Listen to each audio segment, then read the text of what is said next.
महाकुंभ नगरी प्रयागराज में आप सभी का स्वागत है। दुनिया के सबसे बड़े धार्मिक सम्मेलन महाकुंभ 2025 प्रयागराज की पावन भूमि में आयोजित होने जा रहा है। आस्था और विश्वास का ऐसा पवित्र संगम जहां एक ही डुबकी में अमृत के समान पुण्य मिलता है। हर 12 सालों में आयोजित होने वाले महाकुंभ में देश और विदेश से करोड़ों लोग शामिल होते हैं।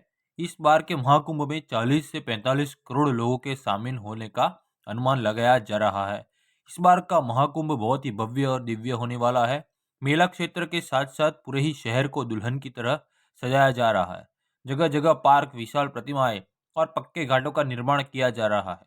13 जनवरी से 26 फरवरी तक 45 दिनों का यह महाकुंभ लोगों की आस्था का संगम रहेगा। कुंभ में शाही स्नान का विशेष महत्व माना जाता है।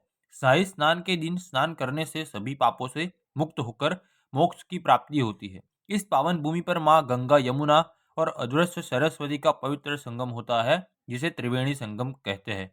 इस संगम में स्नान करने से सभी मनोकामनाएं पूरी होती है। प्रयागराज में हर वर्ष माघ मेला, 6 वर्षों में अर्धकुंभ और 12 वर्षों में महाकुंभ का आयोजन किया जाता है। तो दोस्तों, आज के इस खास और इन्फॉर्मेशन वीडियो में मैं आपको जानकारी देने वाला हूँ। अगर आप भी इस महाकुंभ में आने की प्लानिंग बना रहे हैं तो आप एकदम सही वीडियो देख रहे हैं। यह वीडियो आपकी बहुत हेल्प करेगा। इस वीडियो में बात करेंगे आप यहाँ तक कैसे पहुँचेंगे, रुकने के लिए होटल, धर्मशाला, टेंट कहाँ पर लेना चाहिए, स्नान और दर्शन का सही तरीका क्या है, यहाँ पर दर्शन करने के प्रमुख स्थान कौन से हैं, और वीडियो के लास्ट में बात करेंगे संपूर्ण बजट की। तो महाकुंभ दर्शन की A to Z complete information के लिए वीडियो को एक बार पूरा जरूर देखें। दोस्तों, इस बार के महाकुंभ में लोगों की संख्या को देखते हुए शासन और प्रशासन ने विशेष तैयारियां की है। मेला क्षेत्र को यूपी का 76वां जिला बनाया गया है, जिसे 25 सेक्टरों में बांटा गया है। भक्तों की भी एक जगह इकट्ठा ना हो, इसके लिए 7 पक्के घाट भी बनाए गए हैं। साथ ही सभी की सुरक्षा के लिए पुलिस, सेना, पीएससी, एनडीआरएफ, एसडीआरएफ, जल पुलिस, पैरामिलिट्री और सभी प्राइवेट पुलिस के लाखों जवान तैनात किए गए हैं। मेले की साफ सफाई और देखरेख के लिए हजारों सफाई मित्र भी सेवा दे रहे हैं। लोगों को आने जाने में कोई भी परेशानी ना हो, इसके लिए अलग अलग मार्ग बनाए गए हैं। साथ ही साथ सभी मार्ग पर पार्किंग की विशेष सुविधा भी दी गई है, जिससे सभी लोग कम से कम चलकर घाट तक पहुंच सके। तो चलिए वीडियो में आगे बढ़ते हैं और बात करते हैं आप प्रयागराज तक कैसे पहुंचेंगे। दोस्तों, प्रयागराज में बहुत से रेलवे स्टेशन बने हुए हैं, जैसे Prayagraj junction, Prayagraj Rambagh, Prayag junction, Naini junction, Prayagraj Sangam, Phaphamau, Jhusi Prayagraj, Cheoki, Bamrauli और सूबेदारगंज। आप अपने शहर से यहाँ के किसी भी स्टेशन तक आ सकते हैं। रेलवे ने यहाँ तक आने के लिए लगभग 3000 मेला स्पेशल ट्रेन भी चलाई है। साथ ही साथ रेगुलर ट्रेन्स भी चल रही है। वहीं उत्तर प्रदेश के हर जिले से रोजाना बहुत सी बसेस प्रयागराज के लिए लगाई गई है। साथ ही 7000 नई शटल बसेस को भी शहर में चलाया जाएगा। बात करें फ्लाइट की, तो प्रयागराज में भी एयरपोर्ट है। इसके अलावा लखनऊ, बनारस, पटना तक आने के बाद भी आप प्रयागराज तक आ सकते हैं। तो चलिए, प्रयागराज पहुंचने के बाद में अब हम लोग बात करते हैं रुकने के लिए होटल, धर्मशाला या टेंट कैसे बुक करना चाहिए। दोस्तों, महाकुंभ के दौरान शहर के छोटे छोटे या बड़े बड़े होटल, धर्मशाला पहले से ही फुल मिलेंगे, तो आप भी पहले से ही ऑनलाइन बुकिंग करके आइए। आप प्रयागराज रेलवे स्टेशन के पास में, रामबाग स्टेशन के पास में या मेला क्षेत्र से 5 से 6 किलोमीटर की दूरी तक आप होटल में ले सकते हैं। मेले के दौरान नॉर्मल होटल्स की फीस 2 से 3 हज़ार में स्टार्टिंग होगी। वही अच्छे से अच्छे होटल 7-8 हज़ार या 10 हज़ार तक के बजट में मिलेंगे। वहीं दोस्तों, कुंभ मेले में डोम सिटी और टेंट सिटी भी बनी हुई है। अगर आप यहाँ के टेंट में बुकिंग करना चाहते हैं तो आप कुंभ मेला की ऑफिशियल वेबसाइट से कर सकते हैं। ऑफिशियल वेबसाइट पर जो 10 वेंडर दिए गए हैं, इन्हीं से ही आप बुक करें, वरना आप फ्रॉड का भी शिकार हो सकते हैं। यहाँ पर आप लग्जरी, डीलक्स, सेमी डिलक्स और वीआईपी टेंट तक बुक कर सकते हैं। इनकी स्टार्टिंग 8 हज़ार से हो जाती है। इसके अलावा मेला क्षेत्र में जगह जगह रैन बसेरा भी बने हुए हैं। कुछ रैन बसेरा फ्री है और कुछ में आपको 100 से 200 का चार्ज भी देना रहता है। दोस्तों, इन टेंट्स के अलावा यहाँ पर बहुत से संत महात्माओं, कथावाचकों के भी बड़े बड़े पंडाल बनाए गए हैं। जहाँ पर आप प्रवचन भी सुन सकते हैं। साथ ही साथ आप यहाँ पर आज्ञा लेकर रुक भी सकते हैं। इसके अलावा अभी सभी रेलवे स्टेशन के बाहर बड़े-बड़े टेंट भी लगाए गए हैं, जहाँ पर आप फ्री में रुक सकते हैं। लेकिन दोस्तों, मैं आपको एडवांस कहूँगा, आप कोशिश करिए कि आप अपने शहर से सुबह प्रयागराज आ जाए। पूरा दिन स्नान और घूमने के बाद में शाम वाली ट्रेन से आप अपने घर के लिए वापसी कर लीजिए। दोस्तों, एक बात का आपको विशेष ध्यान देना होगा, शाही स्नान के दिन शहर में सभी प्राइवेट वाहन बंद रहेंगे। आप जिस भी मार्ग से आएँगे, वहीं पर आपको पार्किंग मिल जाएगी। साथ ही नज़दीकी घाट पर आपको स्नान करना रहेगा। आप मान के चलिए कि आपको कम से कम 2 से 3 किलोमीटर चलना भी होगा। नॉर्मल डेज़ में रेलवे स्टेशन या बस स्टैंड से ऑटो या ई-रिक्शा में 10 से 20 रुपए का किराया देकर आप न्यू नैनी ब्रिज, भराना या चुंगी तक आ जाएँगे। फिर आप 1 से 2 किलोमीटर चलकर मुख्य मेला क्षेत्र में आकर बड़े हनुमान मंदिर किले के पास में आकर स्नान कर सकते हैं। तो चलिए दोस्तों, अब हम लोग बात करते हैं यहाँ पर स्नान करने का सही तरीका क्या है। दोस्तों, यहाँ पर जगह-जगह साफ-सुथरे घाट बने हुए हैं। आप रेलिंग के अंदर रहकर हर हर हर गंगे का जाप लगाकर आस्था की पावन डुबकी लगा सकते हैं। वहीं दोस्तों, इन घाटों पर स्नान करने के अलावा आप अगर चाहे तो नाव के माध्यम से त्रिवेणी संगम के पास भी जा सकते हैं। नाव वाले 50 से 200 रुपये लेते हैं। यहाँ पर साइबेरियन पक्षी आपका चाहते हुए स्वागत करते हैं।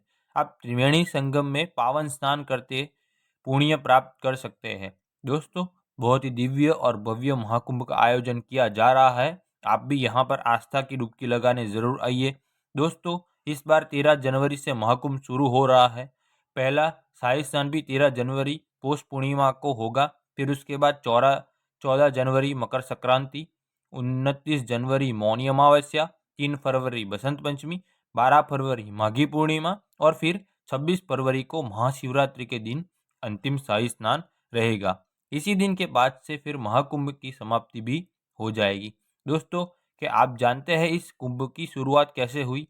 शास्त्रों के अनुसार दुर्वासा महर्षि के श्राप से देवता कमजोर होने लगे। तब देवता विष्णु भगवान के पास पहुंचे। विष्णु जी ने उन्हें असुरों के साथ मिलकर समुद्र मंथन का उपाय बताया। तब भगवान विष्णु ने कछुए का रूप धारण कर मंदरांचल पर्वत को ऊपर रखकर वासुकी नाग को नेत्र बनाया और फिर समुद्र मंथन शुरू हुआ। समुद्र मंथन से अमृत कुंभ निकला। अमृत कुंभ के लिए 12 दिनों तक राक्षसों और देवताओं के बीच भयंकर संग्राम हुआ। इसी बीच अमृत की 4 बूंदें पृथ्वी पर आ गिरी और यह बूंदें हरिद्वार, प्रयागराज, उज्जैन और नासिक में आ गिरी। तभी इन जगहों पर कुंभ का आयोजन किया जाता है और 12 सालों में प्रयागराज में महाकुंभ का आयोजन होता है। कुंभ के दौरान इन नदियों का जल अमृत के समान माना जाता है। तो दोस्तों, यहाँ पर पावन स्नान करने के बाद में अब हम लोग बात करते हैं प्रयागराज में आप और कहाँ-कहाँ दर्शन कर सकते हैं। दोस्तों, यही घाट के पास में ही किला बना हुआ है। किले के अंदर प्राचीन अक्षय वट है। यहाँ पर आप दर्शन ज़रूर करें। ऐसी मान्यता है कि वनवास के दौरान भगवान श्री राम जी भी यहाँ पर रुके थे। साथ ही साथ किले के अंदर प्राचीन पातालपुरी मंदिर भी है। आप यहाँ पर भी दर्शन आदि कर सकते हैं। दोस्तों, यहीं किले के पास में ही बड़े हनुमान जी का प्राचीन मंदिर भी स्थापित है। यहाँ पर हनुमान जी लेटे हुए हैं। मान्यताओं के अनुसार जब हनुमान जी संजीवनी बूटी लेकर आ रहे थे, तब भरत जी ने असुर समझकर हनुमान जी पर बाण चलाया था, जिससे हनुमान जी यहीं पर गिरे थे। दोस्तों, बहुत ही दिव्य और अलौकिक मंदिर है। यहाँ पर दर्शन करने से सभी मनोकामनाएं पूरी होती है। दोस्तों, यहाँ से कुछ ही पूरी दूरी पर श्री आदिशंकर विमान मंडपम मंदिर भी स्थापित है, जिसे नौलखा मंदिर कहते हैं। द्रविड़ शैली में बना यह बहुत ही प्यारा मंदिर है। यहाँ पर भगवान बालाजी के रूप में विराजमान है। साथ ही साथ मंदिर के ऊपर भाग में विशाल शिवलिंग भी स्थापित है। यहाँ पर दर्शन करके आपको बहुत ही अच्छा लगेगा। दोस्तों, इन मंदिरों के अलावा सभी प्रमुख स्थान दूर दूर है, तो आप यहाँ पर ई रिक्शा या ऑटो बुक कर सकते हैं, या ई रिक्शा और ऑटो वाले आपसे थोड़े बहुत पैसे चार्ज करते हैं। 3 से 4 घंटे में 6 से 7 पैलेस को कवर कर देते हैं। तो चलिए, सबसे पहले हम लोग चलेंगे मनकामेश्वर, जो न्यू नैनी ब्रिज के पास में स्थित है।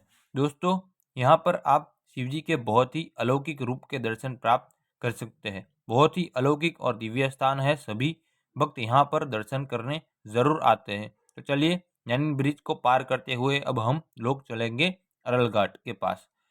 अरल घाट के पास में ही बहुत ही प्यारा शिवालय पार्क बना हुआ है। दोस्तों, ये शिवालय पार्क बहुत ही शानदार बना हुआ है। यहाँ पर 4 धाम और 12 ज्योतिर्लिंग मंदिरों को वेस्ट मटेरियल से बनाया गया है। साथ ही साथ यहाँ पर बच्चों के लिए वोटिंग करने का भी ऑप्शन रहता है। नॉर्मल डेज में 50 और सैटरडे और छुट्टियों के दिन ₹100 का टिकट भी लगता है। तो चलिए, यहाँ पर घूमने के बाद में अब हम लोग चलेंगे कंपनी गार्डन आज़ाद पार्क, जो यहाँ से लगभग 8 किलोमीटर की दूरी पर स्थित है। दोस्तों, यह वही पार्क है जहाँ पर हमारे महान क्रांतिकारी चंद्रशेखर आज़ाद जी ने अंग्रेजों से लड़ते हुए अपनी पिस्तौल की अंतिम गोली खुद को मार ली थी। अंग्रेज उनको जीवन में कभी भी पकड़ नहीं सके। दोस्तों, ये पार्क बच्चों के लिए बेस्ट पिकनिक स्पॉट है। साथ ही साथ यहाँ पर बहुत से झूले भी लगे हुए हैं। तो चलिए, यहाँ पर घूमने के बाद में अब हम लोग चलेंगे भरद्वाज पार्क और आश्रम, जो यहाँ से कुछ ही दूरी पर स्थित है। दोस्तों, यहाँ पर ऋषि भारद्वाज की विशाल प्रतिमाएं स्थापित है। साथ ही साथ पार्क को भी बहुत ही प्यारा बनाया गया है। फोटोशूट के लिए यह बेस्ट प्लेस है। तो यहाँ पर आप अपनी यादों के लिए प्यारी प्यारी फोटोशूट भी कर सकते हैं। वहीं यहाँ से कुछ ही दूरी पर आनंद भवन भी है, आप वहाँ पर भी घूमने जा सकते हैं। तो यहाँ पर घूमने के बाद में अब हम लोग फिर से मेला क्षेत्र के पास आ जाएंगे और अब हम लोग चलेंगे अलोपी माता मंदिर, जो यहाँ से मात्र 200 मीटर दूरी पर ही स्थित है। दोस्तों, ये बहुत ही प्राचीन मंदिर है, जो माता सती के 51 शक्तिपीठों में से एक है। यहाँ पर दर्शन करने के विशेष महत्व माने जाते हैं। आप मंदिर में प्रवेश कर माता रानी के अद्भुत रूप के दर्शन कर आशीर्वाद प्राप्त कर सकते हैं। तो यहाँ पर दर्शन करने के बाद में अब हम लोग चलेंगे नाग बासुकी मंदिर, जो यहाँ से लगभग 2 किलोमीटर की दूरी पर स्थित है। दोस्तों, यह प्रयागराज के प्रमुख मंदिरों में से एक है। यहाँ पर भगवान नाग बासुकी विराजमान है। नाग बासुकी जी ने समुद्र मंथन पर नेत अर्थात रस्सी की भूमिका निभाई थी। तो आप यहाँ पर दर्शन करने जरूर आए। दोस्तों, यहाँ से कुछ ही दूरी पर प्राचीन वेणी माधव मंदिर की भी स्थापित है। वेणी माधव जी को मेला क्षेत्र का रक्षक और प्रयागराज का मुख्य देवता माना जाता है। आप अपने लिस्ट में इस मंदिर को जरूर शामिल करें। तो दोस्तों, इन सभी प्रमुख मंदिरों में दर्शन करने के बाद आप शाम वाली ट्रेन या अगले दिन अपने घर के लिए वापसी भी कर सकते हैं। तो चलिए दोस्तों, अब हम लोग बात करते हैं सबसे ज़रूरी कनेक्शन बजट का। कितने बजट में आप इस पावन यात्रा को पूरा कर देंगे?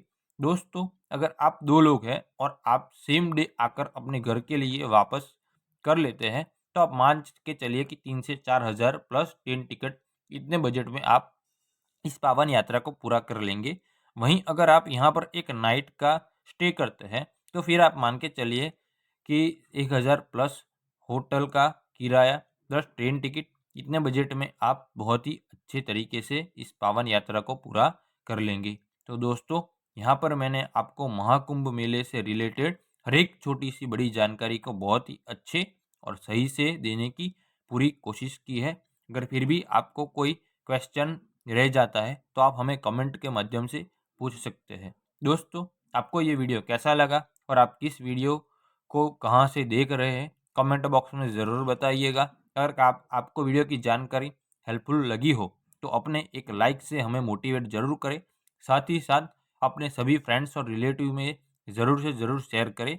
वहीं दोस्तों, अगर अभी तक आप हमारी फैमिली में या तो धाम दर्शन चैनल में नहीं जुड़े हैं, तो प्लीज़ चैनल को सब्सक्राइब ज़रूर करें। साथ ही साथ बेल आइकन प्रेस करने के बाद में ऑल नोटिफिकेशन को ज़रूर क्लिक करें, जिससे भविष्य में आने वाले महाकुंभ मेले के वीडियोस और साथ ही साथ अदर प्लेसेस के वीडियोस आपको आसानी से मिल सके। तो चलिए दोस्तों, अब मिलते हैं अगले इन्फॉर्मेटिव कोई वीडियो में। तब तक के लिए राधे राधे, जय श्री कृष्ण।